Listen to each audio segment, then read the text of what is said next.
দর্শক, আমি এখন দাঁড়িয়ে আছি কাশফুলের সমুদ্রে। হ্যাঁ, ঠিকই বলছি, কারণ আমার চারপাশে সাদা সাদা কাশফুল রয়েছে, যেন প্রকৃতির এক ছোঁয়া।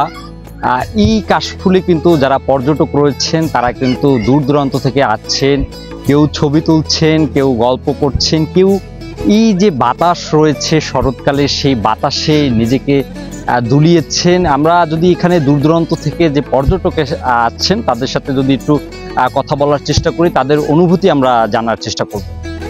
এইমাত্র আসলাম, এসে এইমাত্র নামলাম। পরিবেশটা খুবই ভালো, এর আগেও আসছি, কিন্তু উদ্বোধন হওয়ার পরে আজকে ফার্স্ট আসছি।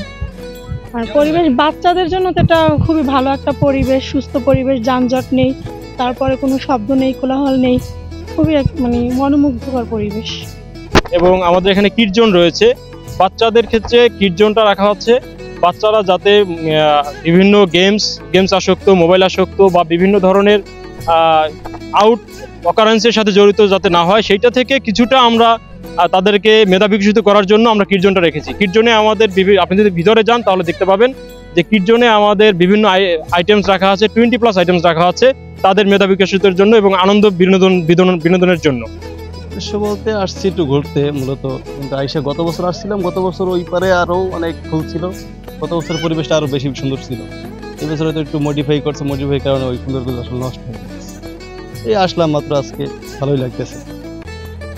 আমার মামিকে আর আমার বোনকে আর এই যে কাশফুল দেখতে আসছি। আর এই জায়গায় গাড়ি চলে না, আর মানুষ আছে, তাই এই জায়গা ভালো দেখতে।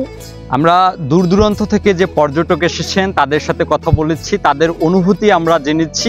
এটি হলো পটুয়াখালীর পৌর পার্ক। এই পৌর পার্ক থেকে আমার কাছে এই ছিল বা সর্বশেষ বিস্তারিত। এতক্ষণ আমি ছিলাম ফেরদৌস শুভ।